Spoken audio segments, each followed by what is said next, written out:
Hey everyone, it's Victoria. It's been a hot minute, but welcome back to my channel. I know I haven't put up anything in a while. I just haven't really had the energy or motivation to record. I didn't really know what to record, but I asked on my Instagram if you'd want me to do a Q&A style video, and a lot of people said yes, so I put up a picture and said ask me anything you want, and so we're doing an Ask Me Anything Q&A today. If you enjoy today's video and find it entertaining to learn a little bit more about me, be sure to give this video a thumbs up below, and then let me know if there's certain videos you want to see in the future, because I just haven't really known what I want to share or record or anything, but I'm totally up for suggestions. And then the last thing is, don't forget to hit that little red subscribe button down there. It helps support my channel. And so let's just jump into the questions. I have my phone here. Instagram is loaded up and I'm just gonna go through them. So the first one: if you could spend the day with any person, dead or alive, who would it be and why? I'm gonna be super cliche. Michelle Obama, of course. If you know me at all, you know I love the Obamas. Michelle is freaking amazing. She's just a really cool person and super smart. She's raised an amazing family. She's married to an amazing man, and she did a lot for our country and was just a fabulous first lady. So I'd love to rack her brain and spend some time with her. What was your favorite thing to do during recess when you were in school? When I was younger, the swings. My friends and I would run to the swings every time we got out for recess, and it was who could swing the highest, who could try and swing over the pole. We were crazy. If you could do one thing for the rest of your life, following your passion 100%, with money being no object, what would that look like for you? Whenever I get questions like this, I always think of, automatically think of like work related stuff, but I guess in general it would be move somewhere warm and tropical, the beach 100%, like Southern California or Florida or the Bahamas or something like that, and own a restaurant and or a cafe. Love food, love warm weather, love the beach. So some combination of those three things. To which Hogwarts house do you belong?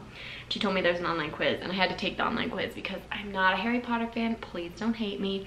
So I took the online quiz and I got that I'm basically a quarter of each, so I can fall into any house, which I thought was pretty funny. And since I'm not a Hogwarts or a Harry Potter fan, like I don't know the houses and which one I think would be the most appropriate, but from when I was a kid watching movies and stuff, it makes sense that I'm like a quarter of each and would fit into everything. What is your favorite number? Bonus question: favorite number sequence. My favorite number is 3. I know Becca, who asked this question, is probably gonna freak out about that, but it is my favorite number. I don't have a favorite number sequence. Then she asked, what's your favorite word? Puppies. Let's see, what's next? What are your favorite gut supplements? Okay, this is kind of a tough question because I don't know. Anyways, all right, let me put it this way. So a lot of the things that are usually recommended for gut health, I don't agree with, like collagen and glutamine. I'm intolerant to all of that stuff. So I don't have like a specific design to heal the gut supplements that I like, but I have supplements that I take that really help my gut. So things like marshmallow root and aloe vera are really great because they help kind of line my intestines and reduce inflammation. I always love some magnesium, just personally with my personal gut issues. Probiotic, and I know everyone's gonna ask, what probiotic do you recommend? And I don't have one in particular that I recommend because it depends on where you're at in treatment, what your other supplements are, what your stool tests are showing, what's missing, what strains are missing in your gut, or what's overgrown, what stuff like that. So I have rotated through a bunch of different probiotics at different times in my life depending on my situation. So I definitely talk to your doctor about that kind of stuff. Butyrate is another gut supplement that I've been on before and I'm on again, which I like for gut healing. That's because they always test low for butyrate, which is really important for your gut lining. And I find that out through stool testing, so I wouldn't just go take that for no reason. Another thing that I always love is activated charcoal, just to take when my stomach is really upset or I've eaten something I know I shouldn't and will probably upset me. It also helps when I'm feeling super anxious because of the gut-brain connection. So activated charcoal is something I really like. I think those are kind of my big, I'm trying to think of what other supplements I take. I always take a digestive enzyme just because I have a hard time breaking down my food. Digestive enzyme and HCl, hydrochloric acid, to help with digestion. So I think those are the big ones. How do you deal with anxiety of having unpredictable symptoms when you're out with others and traveling? This is a great question. I'm terrible at dealing with it. I'm just gonna put that out there. I don't leave my house a lot and I don't travel very often unless I have to because of the anxiety of unpredictable symptoms and because of the unpredictable symptoms themselves. So I tend to be a hermit, but I do have a few tips for if you are going to leave the house, you have to leave the house, you have to travel. One of the biggest things that helps me, or guess, let me put it this way first. One of the biggest things that contributes to ending up having a bunch of symptoms when I'm out is that anxiety. So if I can figure out ways to calm my anxiety before I even leave the house, it'll make the whole experience that much better, and I usually don't end up having unpredictable symptoms. So I do a lot of self-talk. I do a lot of, you know, especially if I'm traveling, it's a lot of, you know what, I have to go on this trip, or I want to go on this trip. Maybe I won't feel perfect, maybe I won't be, you know, with my routine the whole time, but that's okay. Like, I want to try and enjoy this. I'm gonna enjoy it the best I can through my symptoms, and if something pops up, I'm gonna manage it.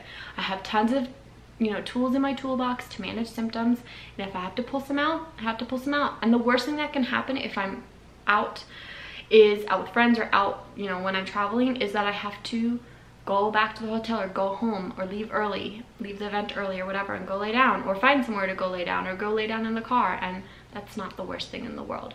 So it's a lot of self-talk and a lot of just being like, you know what, I'm just gonna ride the wave and deal with what comes, because a lot of times I stress about not being in control and not being able to know exactly what's gonna happen, and if I just tell myself, you know what, we're just gonna ride it out, then things are usually better. So that's my best tips for that.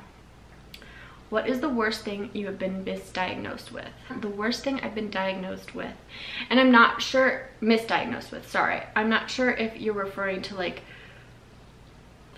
you got a diagnosis of terminal cancer, like what's the actual like diagnosis that was really bad, or like what was the just mentally like really hard thing to deal with them diagnosing you with. I don't know if that distinction made sense, but I guess my point is that I've never been misdiagnosed with anything that was like super bad, like terminal cancer, or like you have a brain tumor or something like that. But I think the worst thing I've been misdiagnosed with is IBS, or like you have a psychological problem, like you just need to go to therapy, because that was a real blow to just my reality and my symptoms and the truth, and it really hurts when the doctor doesn't believe you. So that was just the worst. All right, what are your thoughts on antibiotic therapy versus herbs and supplements? And then I know later on somebody also asked basically that same question, also asked about stem cells, so I'm just gonna address it all at once here. And I honestly don't really like answering this question because I think it's everybody's situation is so different, but I'm just gonna say some shit and I want you to take it with a grain of salt. I think that antibiotics have their time and place. When I first got diagnosed, I was very sick. Antibiotics saved my life. I know other people who have used antibiotics in desperate times. Like they have been invented for a reason. I don't think that they should be used long term. I think I was on them too long, but they do have a time and place, and they are kind of like a savior therapy when it's really needed. I think that if you can go with herbals, it's usually better because they are able to attack the problem and less likely to cause collateral damage of your body, where antibiotics really destroy your whole system, kind of like chemotherapy. Someone else asked about stem cells. In that, I am a fan of stem cells, although I haven't done them, and I don't suggest infusio for a lot of reasons. I think you should go abroad. If you're in the US, go abroad for stem cells, because I think it's better to not use your own stem cells because you're sick. I wouldn't want my own stem cells, and a lot of places outside the US can use much higher doses of stem cells. And so stem cells is on my my long list of possible treatments in the future. So that's like my brief summary of antibiotics versus herbs versus stem cells. What activities do you want to do in remission? Love this question. Everything. I want to go hiking. I miss hiking. I want to do all the activities, like all the active stuff. I was super active as a kid. I went hiking, I went swimming, I worked out all the time, and I want to be able to do all that again. I want to spend time outside. So definitely lots of hiking, lots of outdoor stuff, lots of swimming. Another thing I really want to be able to do is just go out to eat anywhere with my friends and not have it be this big deal and me feel sick and me like having to pick some special restaurant and call ahead of time and give them a whole bunch of things, and then just having them just serve me like lettuce with baked chicken on it. Like, no, I want to be able to go out to eat. I used to love going out to eat and trying new restaurants, and it's great socializing. I want to be able to hang out with my friends on the weekends. Like, I see people every so often because I just never leave my house and it's so exhausting. So I want to socialize. What's your favorite movie? 500 Days of Summer or A Beautiful Mind? Favorite TV show? Friends. Favorite song? Ooh, that's a hard one. I don't know, because my favorite songs are always changing. Like what I'm into, I've always loved this. You're all gonna come at me, but my favorite song growing up was Baby Got Back by Sarah Mix-a-Lot. And it will forever be, just because there's a lot of like hilarious middle school memories with that song. There's another one by Sebastian Tellier that I'm forgetting the name of right now. I can't pronounce it, so I'm gonna put it on the screen right here. Your favorite color? Purple. My favorite dog breed is Border Collie. I grew up with a Border Collie, amazing dog, Angel, so definitely Border Collies.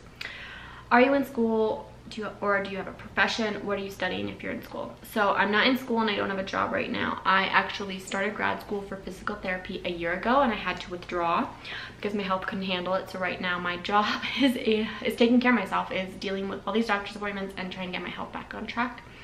I'm actually super lost in my life in general because I just yesterday or 2 days ago I was technically on medical leave from my grad school, and I just sent them the email telling them I won't be returning in the fall, and that basically knocks PT school off of the table for me. So I don't see myself going back, at least not in the foreseeable future, and I have no idea what I'm gonna do with myself now. Right now I just need to get healthy, but I don't even know what I want to do after that. So all the treatments you've done, I think she's asking, out of all the treatments you've done, what has worked for you? Have you had both positive and negative Lyme tests? How do you explain your illness to others? So let me start with the have you had negative and positive Lyme tests? Yes. So I've never had a CDC positive Lyme test. It's always been negative. I've had specialty labs that have come back with positive testing. My first 2 Igenix tests, actually all my Igenix tests, were technically negative according to their testing. I did have bands show up and it was equivocally positive, and I had all the symptoms, so we went with it. I've done DNA connections and that's been positive, and I've had other co-infection testing that's been positive. Out of all the treatments you've done, what has worked for you? That's really hard to answer, because I think for the most part, most of the treatments I've done have all had some sort of impact and have helped me get to where I am today.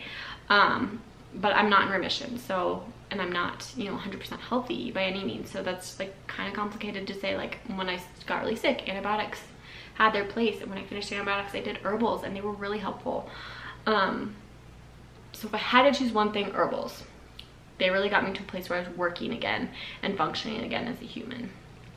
How do you explain your illness to others?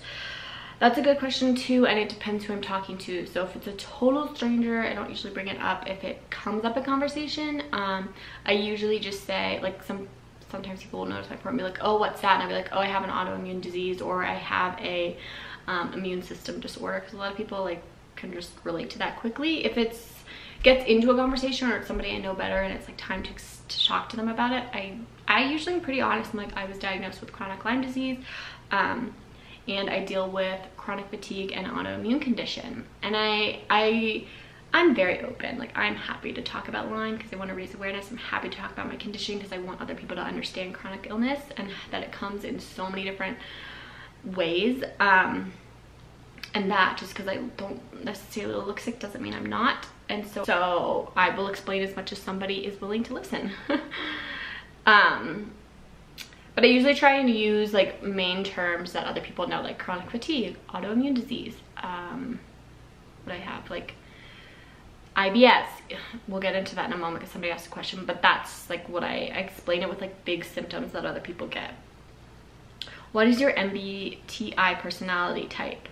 I am an ISFJ. And I'd love to know what you all are, so leave them in the comments below. Let me know what your personality is.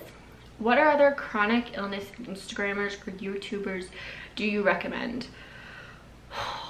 Basically everybody I follow on Instagram is a chronic illness person. So if you just go to my followers on Instagram, you can follow them because I follow a lot. And then she asked about YouTubers. I'll put them up on the screen here. I follow Lime is Lame, which is Becca. I follow Lime with it, Rock with it, Danny. Who else do I follow? Oh, I can't think off the top of my head, but I'll have them listed so you guys can check them out. Favorite bands. I'm going to take this question very literally as bands, favorite bands. Red Hot Chili Peppers have a special place in my heart. I really like, if I'm in the right mood, The Head and the Heart and Mumford and Sons. I have to be in the right mood for them. I listen to a lot of artists versus bands. Okay, have you met any other chronic illness YouTubers? I'm gonna assume you mean in person. And I don't follow a lot of chronic illness YouTubers because when I'm on YouTube, I usually just want to watch something funny and that takes my mind off of everything. So I haven't met anybody that I follow on YouTube in person, but I've met a lot of chronic illness Instagrammers in person, and have a lot of really great friends from Instagram in real life. Do you have people in your life that don't believe that Lyme disease is as serious or painful as you say it is? I'm struggling with that right now. Yeah, I definitely do. I think a lot of my extended family doesn't really understand it, or understand how serious it can be. A lot of people who aren't as close to me don't get it. And to be honest with you, at this point, the people in my inner circle all believe it and get it, because I have no problem cutting people out who aren't going to be on my side, who aren't going to understand. I certainly still have some friends who don't fully get it, but I don't spend as much time with them, and I kind of brush it off. Like, I try and educate them when I can, or like make remarks when I can, but I also try, like, my walls are more up with those people. I understand it. You just have to find the people who do believe you, do get it, and hold them close, and fuck everybody else. All right.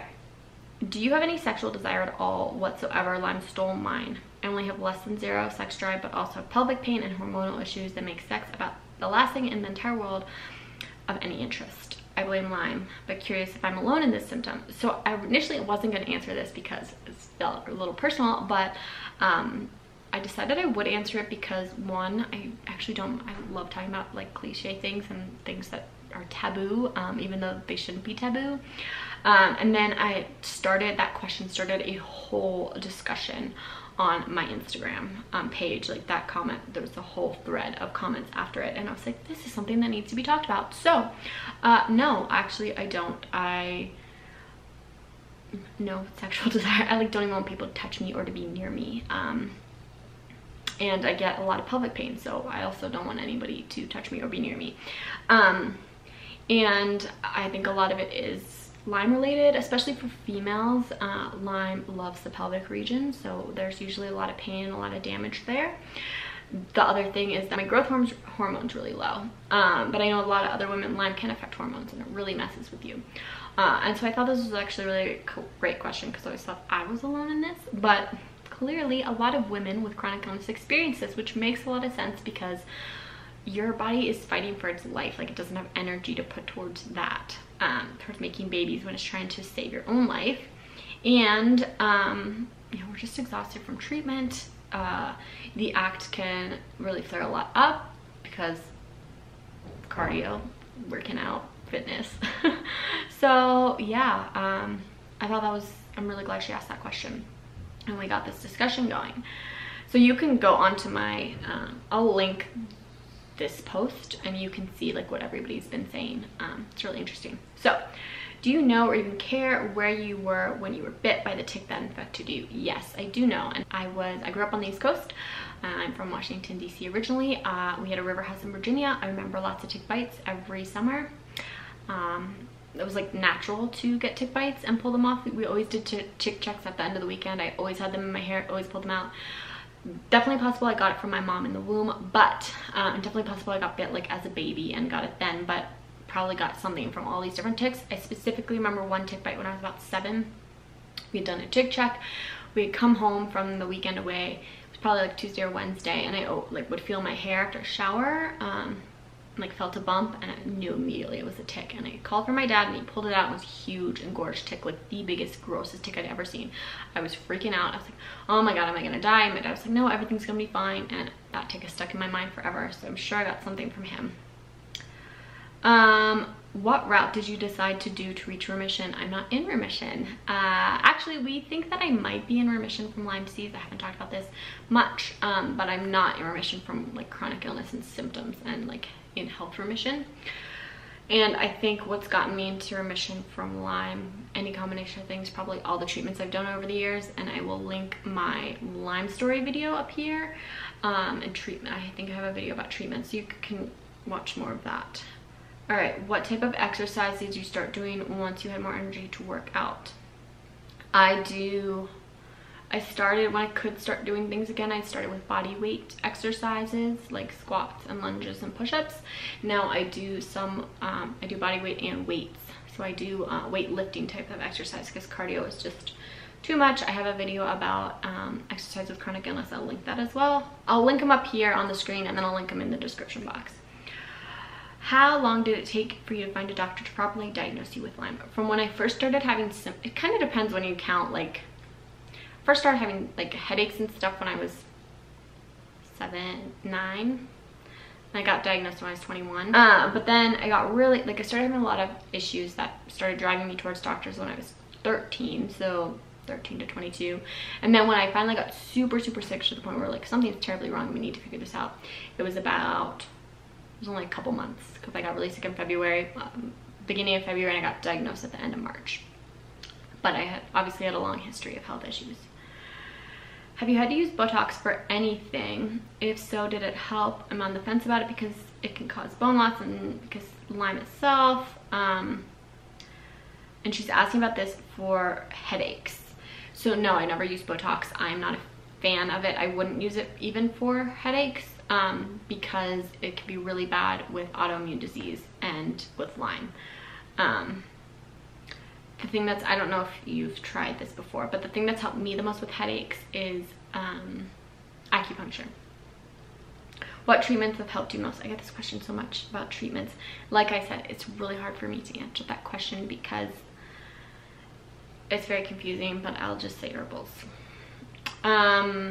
I believe you moved to Colorado for grad school right now. How's that going? I hope it's still going well. Like I said before, I had to drop out 2 weeks into moving or into starting last year, so not going so well. And last question, do you have any suggestions of places to send a tick out to be tested, or a list of places that test them?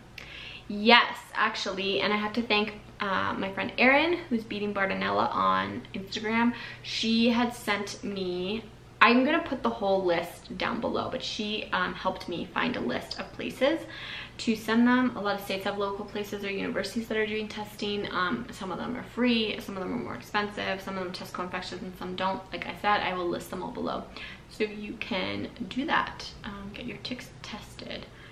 So I forgot to answer this question before. I'm answering it now quickly to add to my video, so that's why the lighting is different. Sorry, but someone asked, what's your opinion about IBS and functional stomach disorders, specifically with how the medical community treats those conditions? I definitely have some opinions about this. So IBS is a bullshit diagnosis. IBS it's a symptom of a bigger root cause, because the term IBS itself doesn't tell you anything. Oftentimes, I think there's a lot of definitely legitimate functional stomach disorders. And, you know, there's things like malls or, you know, colitis or Crohn's or like anatomical issues that can happen. And so you definitely want to like get all of that stuff checked out. And if it's a legitimate thing like that, that requires treatment, you know, like a surgery or something, then I think the medical community does do a good job of handling that. But I think that even gastroenterologists are really bad at getting to the root cause. They're very often just slapping IBS on there, or if it's not like super noticeable in a blood work or scoping or something, they just kind of brush it off, which is also ridiculous. But IBS in general, like I said before, is not a root cause diagnosis. Oftentimes, majority of the time, IBS is a result of SIBO, which is small intestinal bacterial overgrowth. There's a ton of research on this. You can look it up if you want to. But there's a ton of research to show that those suffering from IBS have a root cause of SIBO. And so I think that you really need to, like, if you're having digestive issues or you've been diagnosed with IBS, you need to go through and make sure first that you don't have anything anatomical. If it's not anatomical, there's still a lot of other options of what could be going on, especially with things like SIBO. Or like, you know, people get diagnosed with gastroparesis, which is definitely legit, but what's causing your gastroparesis? You know, a lot of people with Lyme have it, or infections, because it's damaging your organs and your tissues and nerves and whatnot. There's certain things that are totally legit in the medical community, like per usual, but there's also a lot of things that are like very just symptomatic diagnoses because they don't know what the problem is, or the doctor doesn't want to deal with it, or it's too complicated and they aren't getting paid for it. So that's something to consider. Doctors get paid for procedures and seeing patients in their office. So if it's not something procedural, they usually don't really care because they're like, well, if you're doing it all in your own time, I'm not getting paid for it, which is a problem in our medical community. So those are all the questions. I hope you guys enjoyed this, learning more about me and learning more about treatment stuff. If you have more questions you want me to answer, leave them below. And like I said, give this video a thumbs up, and I will see you all next time.